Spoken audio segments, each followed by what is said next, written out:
ko na iuwi ito eh. Yung kotse ng anak ko ginamit ko. Sige. Crank. Mataas na naman cranking.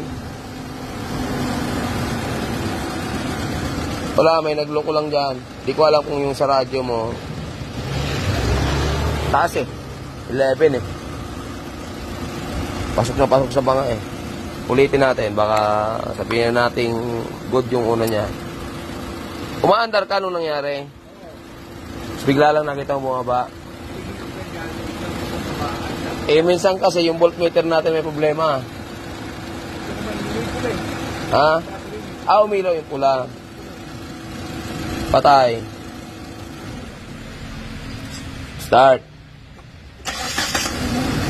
Taas pa rin talaga. Okay. Na-repair na umaga. Umaga. Kasi bukas umaga pwede ko na ilagay dito. Pwedeng maiksi na yung carbon brush. Kasi mataas ang charging niya. May nag-spark lang dyan ng red. Yung voltahe. Yung battery sign.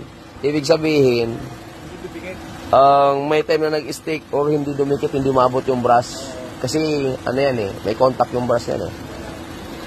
Dalawa yan eh. Halimbawa, nag-stick, marumi, ganyan. Minsan naman, dala ng, hindi natin alam kung may kalog yung shafting or yung bearing. Minsan kasi wala kang noise na marinig, malalaman mo lang pag kinalas. Umaga.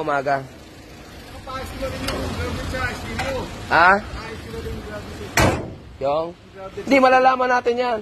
Kasi baka inigop lang dahil doon. Hindi, ilang araw na yung ganyan eh.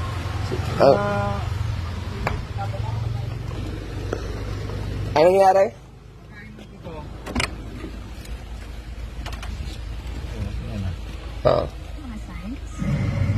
Tapos Nalabo yan, tsaka yan, mga ilaw na yan, nalabo.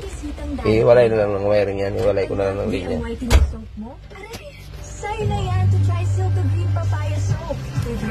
May dimmer kasi yan eh. Baka nasabi mo nung nag-ilaw ka. Nung nag-headlight ka. Hihina yan.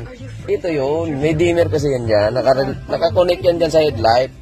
And, diba? Yan, dark yan. Pag nag-headlight ka, iwas silaw kasi yan kung tawagin. Kusa yan, naglalabo talaga. Araw eh, hindi naman, hindi ka na gabi. Hindi mo napindot. Hindi naman. Wala namang ano yan. Sobrang hassle talaga. Sabi ko naman sa iyo, switch kami sa Pixma G series printer. Although iisa ang fuse niyan, iisa lang ang fuse niyan. Pero mababang porsyento na dahil doon.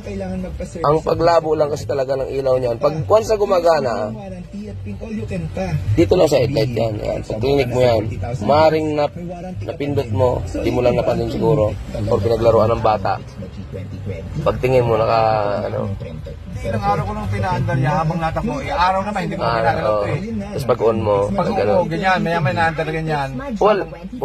Walang connection kasi sir, ang supply ng fuse nito is positive lang. Body negative. Isang ano lang yan. Ngayon, wala naman. Wala, okay. Hindi, baka doon lang. Possible doon lang. Yun lang, alternator mo bukas. I-schedule na lang. Umaga. Mga alas 6. Hindi, alas 7. Sana maaga.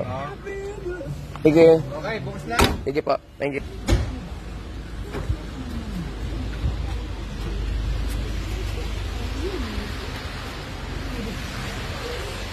Atin i-schedule dahil wala pa tayong slot talaga. Thank you so much. Magandang araw.